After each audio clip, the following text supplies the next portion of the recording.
Assalamualaikum warahmatullahi wabarakatuh. Salam sejahtera untuk kita semua. Apa kabarnya rekan-rekan mahasiswa mahasiswi Universitas Dian Nusantara? Kita berjumpa kembali di mata kuliah pemasaran internasional di pertemuan yang pertama. Tidak terasa kita sudah memasuki pertemuan yang pertama.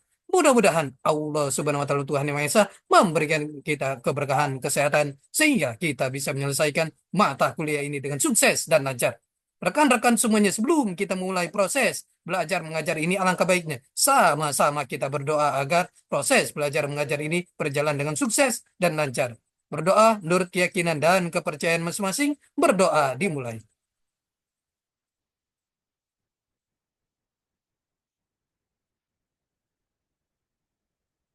Selesai. Rekan-rekan semuanya, di pertemuan yang pertama ini kita akan membahas materi mengenai,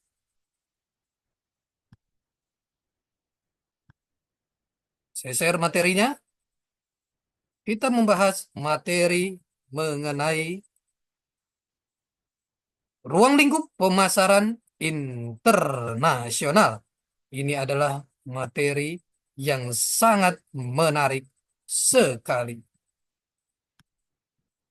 Ruang lingkup pemasaran internasional. Globalisasi pasar, globalisasi Rukman 2001, produksi dan distribusi produk dan jasa yang memiliki keberagaman tipe dan kualitas di seluruh dunia. Sebagian besar industri mengalami globalisasi yang dipicu oleh 4C, customer, cost, country, dan competition. Faktor pelanggan, customer driver, kesamaan kebutuhan pelanggan, manakala konsumen di berbagai negara memiliki kebutuhan yang sama terhadap kategori produk atau jasa tertentu, maka faktor kesamaan ini akan menjadi pemicu pokok globalisasi perusahaan. Pelanggan global, konsumen yang membutuhkan produk atau jasa yang sama di berbagai negara. Faktor pelanggan, customer driver, saluran distribusi global, perusahaan distribusi dan logistik seperti TNT, DHL yang menyediakan jasa transportasi dan distribusi berdampak positif pada pertumbuhan strategi pemasaran global.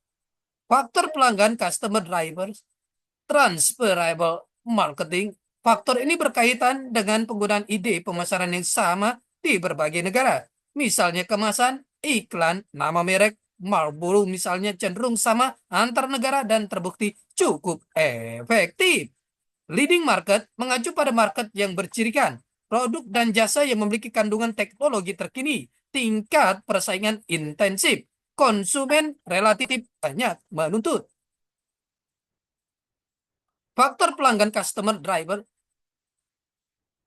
Contoh spesifik perubahan pokok dalam faktor pelanggan meliputi pendapatan per kapita di berbagai negara mulai menyamai negara-negara industri, Hong Kong, Jepang, Korea, dan lain-lain. Konvergensi gaya hidup dan selera, misalnya McDonald sukses di Rusia dan Cina. Restoran Thailand banyak dikunjungi konsumen lokal Australia di Sydney. Semakin meningkatnya arus wisatawan dan perjalanan travel yang pada gilirannya menciptakan konsumen global. Faktor biaya, cost driver. Berlanjutnya tekanan untuk mencapai skala ekonomis, inovasi teknologi yang semakin cepat, kemajuan dalam transportasi, penggunaan FedEx untuk mengirim dokumen penting antar benua, munculnya new industrializing country dengan kapabilitas yang produktif dan biaya tenaga kerja yang murah seperti Taiwan dan Cina. Faktor negara, country driver. Faktor negara tergantung pada tindakan pemerintah dan faktor-faktor berikut. Pengurangan hambatan tarif, misalnya melalui GATT. Pengurangan hambatan non-tarif, misalnya Jepang yang kini semakin membuka pasarnya. Pembentukan blok-blok perdagangan seperti AFTA, NAFTA, pasar tunggal Eropa. Privatisasi berbagai sektor yang sebelumnya didominasi oleh pemerintah, misalnya Indosat. Faktor persaingan, competition driver. Peningkatan level perdagangan dunia secara terus-menerus. Semakin bertambah jumlah perusahaan yang dimiliki oleh pihak asing. Munculnya pesaing baru yang menjadi pesaing global, seperti perusahaan RRC dalam industri otomotif. Faktor persaingan, competition driver.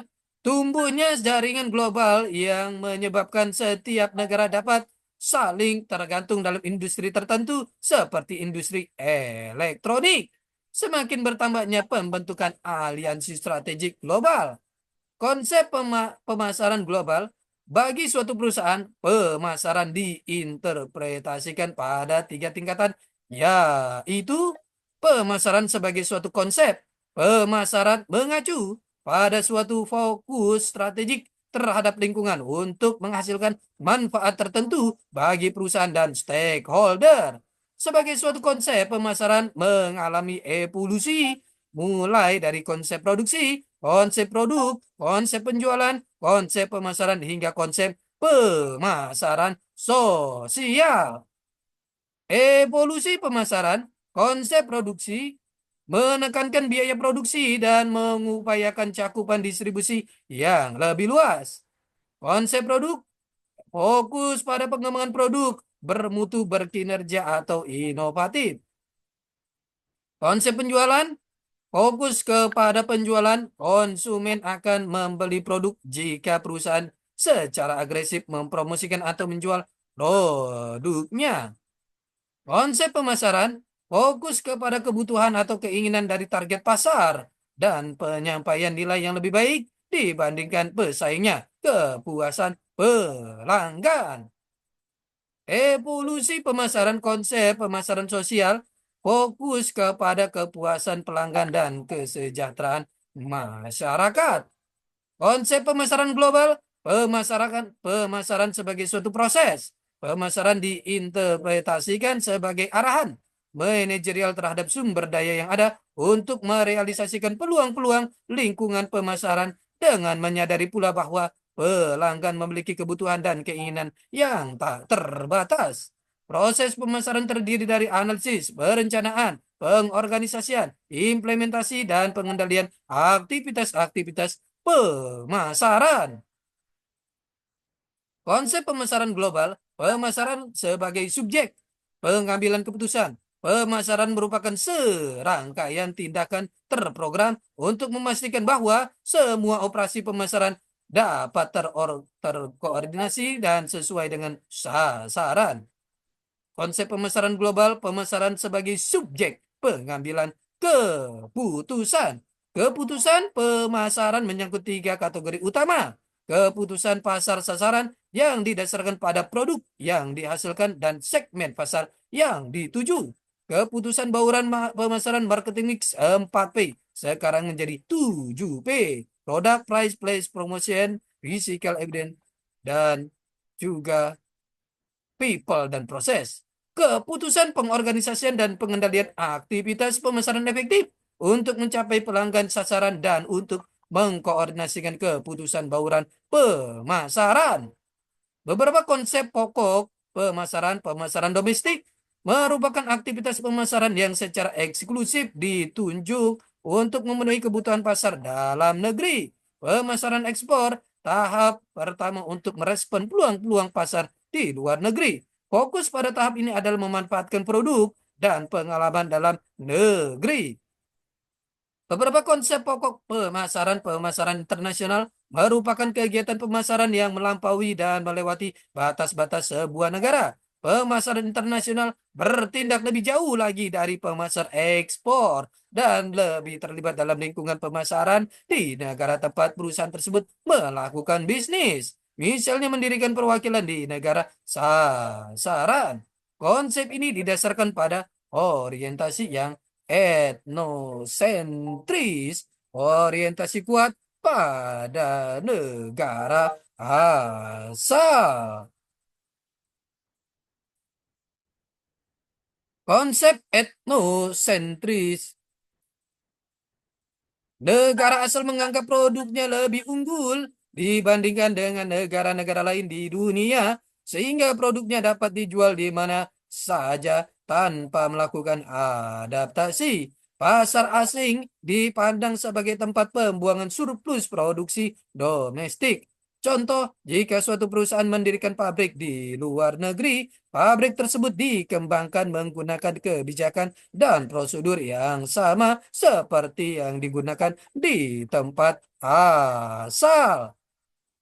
Pasar asing dipandang sebagai tempat pembuangan surplus produksi domestik. Contoh lainnya Nissan asal Jepang. Selama beberapa tahun pertamanya mengekspor mobil dan truk ke AS didesain untuk musim sejuk di Jepang.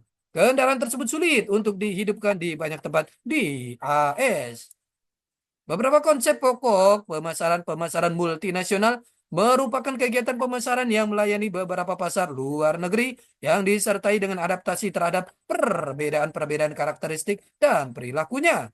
Konsep ini didasarkan pada orientasi polisentris, orientasi kuat pada negara tujuan pemasaran. Pemasaran internasional versus multinasional. Perusahaan internasional merupakan berusaha mengendalikan aktivitasnya secara sentralisasi. Perusahaan multinasional mengendalikan aktivitasnya secara desentralisasi, yakni dengan jalan mengembangkan karyawan lokal pada masing-masing negara tujuan pemasaran. Beberapa konsep pokok pemasaran global didasarkan pada orientasi geosentris dan berfokus kepada pemanfaatan aset, pengalaman, dan produk perusahaan secara global, serta melakukan adaptasi terhadap apa yang benar-benar unik dan berbeda pada setiap negara. Contoh, Coki dan IBM berkecimpung di lebih dari 100 negara karena mereka telah memulai ekspansi internasionalnya lebih dari 50 tahun yang lalu dan juga memiliki sumber daya untuk berkembang yang bisa dimanfaatkan bila ada peluang. Konsep ini didasarkan pada orientasi geosentris, pandangan yang berorientasi global dan memandang seluruh dunia sebagai pasar sasaran. Dunia dua alasan yang mendasari sebuah perusahaan untuk global proaktif. Hal ini untuk memperoleh manfaat tertentu seperti tenaga kerja murah, pasokan bahan baku murah, terhindar dari hambatan tarif, dan lain-lain. Perusahaan mempunyai produk yang unik yang sumber-sumbernya tidak ada di negara lain. Rekan-rekan semuanya, ini adalah pertemuan kita yang pertama. Kita akan berjumpa di pertemuan-pertemuan selanjutnya. Tetap semangat belajar untuk mencapai kesuksesan. Salam sehat selalu. Assalamualaikum warahmatullahi wabarakatuh.